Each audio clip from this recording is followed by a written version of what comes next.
Hey everyone, welcome to Adobe Live. Thank you all so much for joining us today. My name is Cody and I will be your host for the next half hour. Today we are joined by the amazing Wade Acuff. How are you doing today, Wade? I'm doing great. How are you, Cody? I'm fantastic. We're going to be showing you guys a special half an hour illustration show today. Um, but before we kick it off with all of our work that we're going to be doing today, I wanted to say hey to everybody in chat. Hey, Suzanne, Marcia, Peter, welcome everyone. Hey, Umacorn. Hey, Hawk, how are you doing? Good to see everyone. General Kenobi, how are you doing? Good to see you all. And I'm going to hand it over to Wade so he can tell you all what kind of work he does and the kind of work he's going to be working on today. Hey, everybody. How's it going? Yeah, if you don't know me, my name is Wade Acuff. I'm a freelance artist, animator, illustrator, and you can take a look at a little bit of my work on Instagram. I don't post too often, but occasionally I do. And I'm not really here to talk about my work. I'm really here to talk about your work, how to make thumbnails, how to make some compositions a little bit maybe better, just some of the process. We don't have a lot of time, so we're going to jump right into it. Cody, I know that you have a lot of experience with this as well. So any insight you want to give us as we get going would be great. I'm going to start right now with looking at a group of thumbnails I made.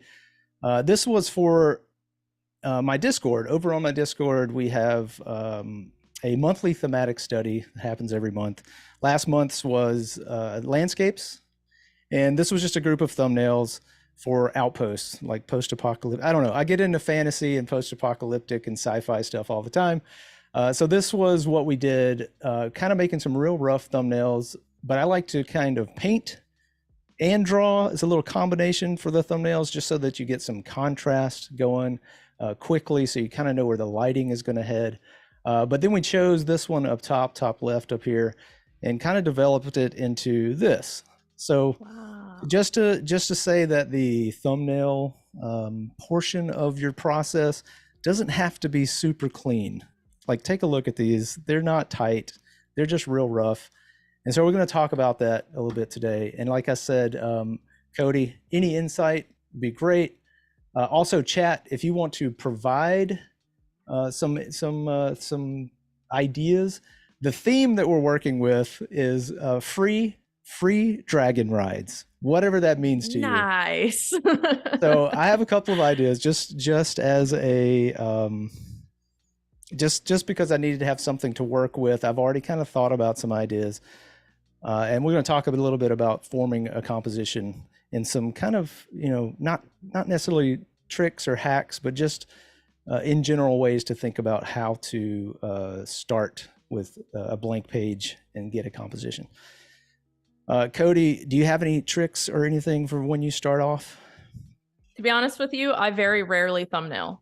Oh, Yeah, because well, for the majority of my artwork, I don't really do full environments. So I right. do I do draw very small when I'm initially doing it, and then I'll kind of blow up the sketch bigger afterwards, just because it's easier to get the proportions when you're drawing small. Yep. Yep. I've But I actually seen you do actually, that. yeah, I actually Yeah. don't do thumbnails, surprisingly. Uh, to be honest, sometimes I do jump right in if I have an idea I want to work with, but I kind of do a thumbnail on the fly. Like, you're essentially thumbnailing with the progress. Like, I want to change a thing, I want to mix up something. Hmm. I just change the image I'm working with. But if you see me making this little grid here, I'm following a rule of thirds guide. It's kind of a simple way to lay out your scene.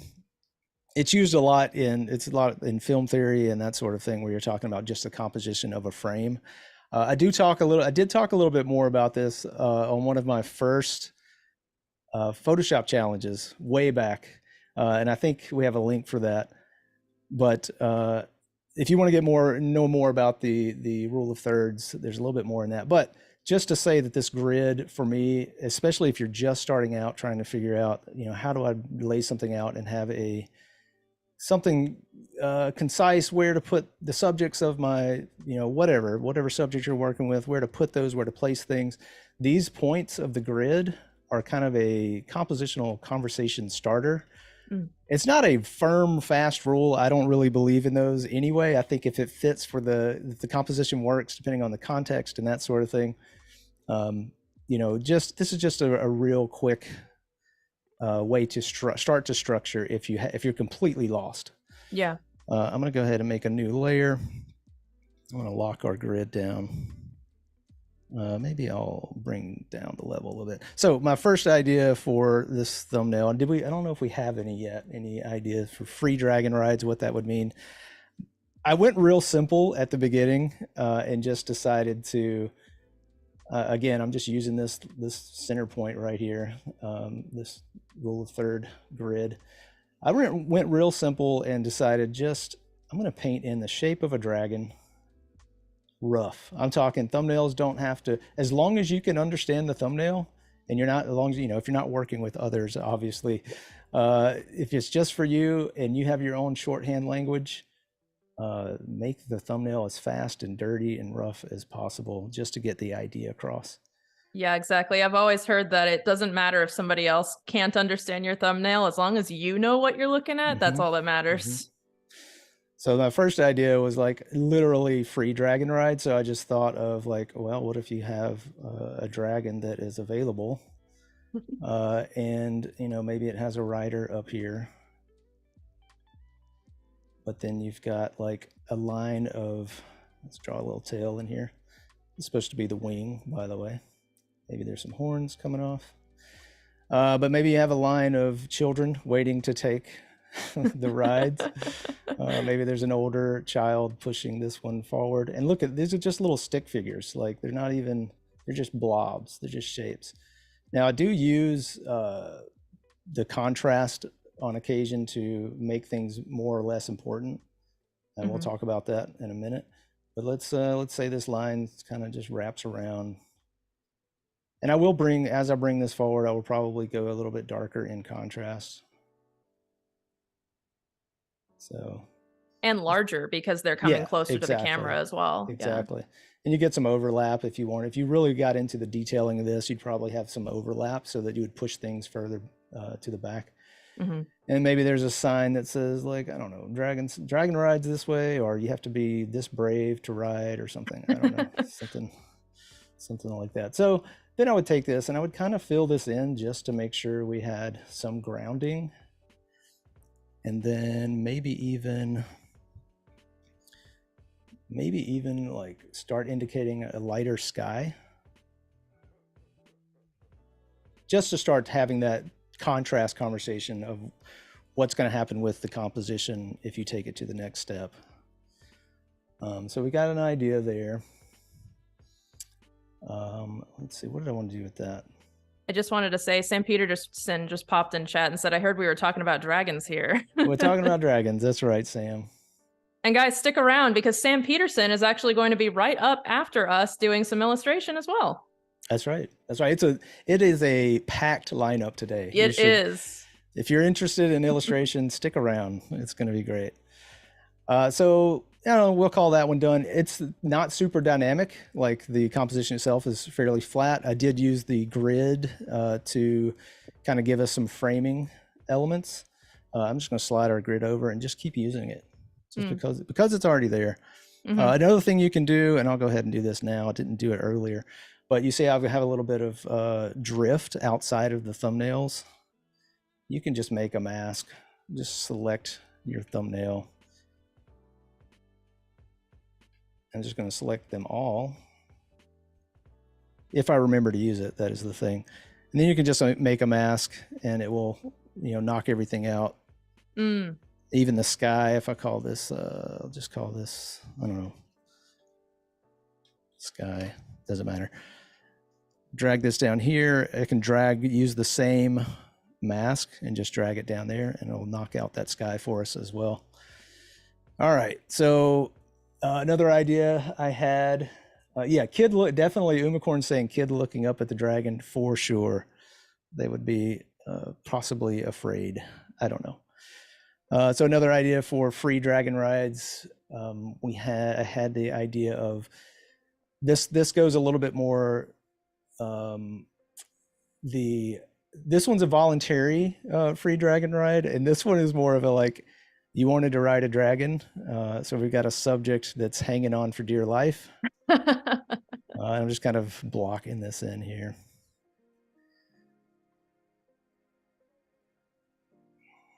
And we'll draw in. You know, I'm just trying to get the shapes that I read as a body, you know, as something happening here.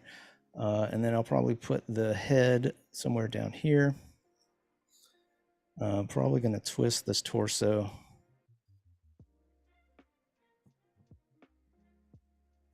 The neck. Now, a lot of this stuff is not going to look like it, you know, what I'm saying it is until possibly as it starts to get, you know, take shape. But that's the nature of thumbnails. Like they don't have to be super clean. Start adding some wings in here. I do want to make sure this eye is cutting back, sort of looking over its shoulder, and possibly add like a definite smile. And then maybe partially opened mouth. Something like that. A little teeth, a little something. And then we're going to curl up. Let's see if this is the way the torso is going. We're going to maybe have some of the little dragon claws tucked in here, like a bird would tuck, you know, their feet. And then possibly have the rest of the body and the tail swooping back or something like this. And then we do have to have horns. I mean, I'm a big fan of just making dragon horns, whatever they, you know, there's no written rule. I like to make them sometimes as goofy as I can. Sometimes just depends on the context. The horns of a dragon, I feel like, are definitely a big personality holders. Like yes. it really changed. The horns really change what a dragon looks like. I agree. All right, so we've got a little guy hanging on here. And this is a good case for adding a background. I'm going to add a background to this where the camera isn't skewed, but depending on how your background is, like these are little clouds I'm painting in here, it gives you the idea that, oh, we're looking at this sideways. Oh, cool. So you can do it that way if you want. I mean, but the other option, of course, is to take this, make this a little bit more dynamic and just select, maybe twist this around. So we're kind of adjusting the composition, but you can kind of see with the grid, it's still in the same sweet spots. We still have, you know, this happening here, the head's kind of here. So that's one way to kind of just, I do that a lot of times. Like even if you just take a normal flat composition and turn it askew, it'll start to like, oh, there's a camera change. Why is it? It creates just a sudden kind of dynamic look. Yeah, that's a really great tip. Let's see. So another idea. Let's see. Dragon pterodactyl. Yes, I agree. Texas Longhorn dragon. Texas Longhorn. Yes. Absolutely. What did I do here? Just selected. There we go. All right. Let's see. So if we don't have any, did we find any standout ideas? Let me look through the chat real quick. Clever said smolder coaster rides. I like that. I like that. Let's see. Well, I don't really see anything. If you see something, Cody, let me know. We'll throw it in one of these. Umacorn did say kid looking up at dragon. You said you wanted to do that one. Well, good, because this next idea had me cracking up, getting ready for this. Because it does have a kid looking up at a dragon. I'm gonna go ahead and grab this this rule of thirds again, drag it over, lock it down. So in this idea, sort of the free dragon ride theme. I'm gonna jump in here just a little bit. So I was kind of throwing around the idea of a small child with pigtails, who is riding on, you know, those little, I don't know if I'm sure you've ridden on these when you were younger, the little spring loaded. I knew you were going to say yes. that. Yes. So riding one of those, that is of course a dragon. Hmm. I'll just make this, look like there's some horns coming off here. Again, Texas Longhorn dragon. Yeah. And then we've got some little, little wings sticking out, something like that. But then most importantly, got the wooden sword thrust out in challenge. And maybe this hand is kind of pulling on the reins. And then we can even cut some eyes in here. Marcia said these are like storyboards for a film sequence. Yeah, I mean, a lot of the same principles apply for sure. Mm-hmm. So we've got a little face. Not going to get into details just because thumbnails, but it could totally work. But then I was like, oh, that's cool enough. But then it's not cool enough unless, well, I have to have this mid swing first of all, like it's rocking back and forth. Right. And then maybe we'll take this down just a little bit.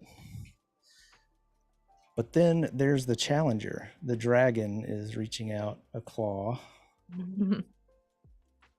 And this is where a contrast can come into play really nicely. I'm going to go ahead and make this a lot darker. So we got a little dragon claw coming in here. But then something on the body, something like either it's the wing or something is starting to shadow this side and then have the tail whipping around really dark in the foreground. That's cool. Just using this as a framing element and then popping this back out here. And then, a little swish or a little something back here. And that even fades off a little bit. A little bit into the background, darker up front. But then, of course, I wanted this to be a little bit more ominous where it's casting a shadow. The dragon is casting a shadow. And, again, working these up, these little things, it's kind of the idea for me has always been with thumbnails is don't have any fear when you start it. You can't ruin anything. Obviously, look at these. There's nothing to ruin. It's just getting the ideas out. And then the other part of that is think broad and wide and just refine and mine, the little nuggets, the little nuggets of goodness. So I'm gonna add a little bit of a sky to this. And I pictured this happening at like a fair or something, like a medieval Renaissance fair during in a fantasy world. I don't know, something like that. So maybe these have some little, tint shapes. And we can add maybe like a flag or something. I don't know, something happening over here. But then I thought, man, what if the sun is rising or setting right over the top of this girl's head? Like the hero is really stepping out. Yeah. So that's one little idea as well. And this is one of the cases I was talking about. Like if you wanted to make this a little bit more ominous, you could, the sky's not going to move with this, but you could, put this at an axis as well and tilt. So a lot of times that's just playing with things after the fact. I really liked this idea. I may actually work this up later just to kind of have a little bit more fun with it. Let's see, maybe add some more tint like stripes or something, texture in the background. I don't know. You could have people fleeing, people running. I don't know. Maybe it may get a little busy, but just the simple idea of it I thought was amusing. Yeah, that's awesome. All right. Next, we'll unlock our lower thirds here. Or sorry, our rule of thirds. I always want to say lower thirds. I don't know why that is. Life of a streamer. Yeah, exactly. Let's see. All right, so this one's a different, like again, another take. And then I'm gonna pop back over because talking about contrast in composition is another thing altogether, because you can really start to kind of like what this one does, where you're setting, it is a framing element, but it's also drawing importance to what's happening. And I'm going to jump back over to our thumbnails here. just to look at this one. If I wanted to make this tower be a little bit more important in the image overall, it'd be as easy as just adding this as a highlight to brighten this up. And so now you've got a conversation between the tower and the subject that's walking into frame. So just little things like that. All right, let's try and get one more. I know we're running short on time, but let's try and get one more out. This one, again, I'm going to just talking about what the contrast importance. I'm going to do something very similar to just kind of start to paint the way this thumbnail works. And I do switch between using this as a drawing tool and as a painting tool. So we're going to have our dragon up top, or maybe refine that a little bit later. And this is, again, the theme being free dragon rides. We've got our claws out. This is a little leg happening here. The dragon body continues on, something like this. And then we have running for their life, our hero, question mark. Oh. Yeah, so, you know, maybe it's an unwilling dragon ride. I don't know. A little torso here. And this is, again, scale can really help with this, help with your placement here. Because we could take this, and I'm just going to add it, put his little arms up like he's running. Like, oh boy, got to get out of here. Looking back. And this is, again, this is another conversation that's happening between the subjects in here. And you can even have him wearing a cape so that there's a little bit more, you know, action, a little flow happening. But scale can play a big part in this, because we could make this loses a lot of impact if I scale this down. Yeah. But if you scale it up, it starts to kind of even make it more interesting. A couple other things with the contrast that I was talking about, and I know we're getting close on time, is, you know, this thing would be blocking out the sun. That's kind of the idea I had with this one. Really kind of setting up a silhouette for this dragon. I think I did this all in the same layer. It's fine. It happens. It's fine. It's just a thumbnail. Exactly. But that would mean this would be casting a shadow over our character as well. Something like that. And even with this one, you could start to make a little more directional changes. If you added in, let's say, like a building, like we've got some buildings at askew, so that, you know, that camera angle is kind of pointing up, so everything's kind of laid back. The rooftops of these could be pointing back to our main character. So there's that kind of keeping everything pushed towards the center of the composition. You can even have the end of his cape kind of flapping back up, and that also points back up to the dragon, just so there's a flow keeping you in the center of the composition. But yeah, that's I mean, there's some quick thumbnails here. Again, thumbnails don't have to be super, elaborate in any kind of way. Just getting the ideas across. Andrew Hockrattle says, I love the insane energy and momentum of this stream. Yeah, we're just go, right? Well, awesome job, Wade. Thank you so much for making these. I think that this is just super inspiring for our viewers to see. And everyone, go out and make some thumbnails. Try to experiment. And, don't be afraid of just trying things out and trying new things. And yeah. And these are like thematically the same. But I would take one of these and just work on thumbnailing this out for, 2 or 3 times, just to kind of hone in on the idea. Yeah. All right.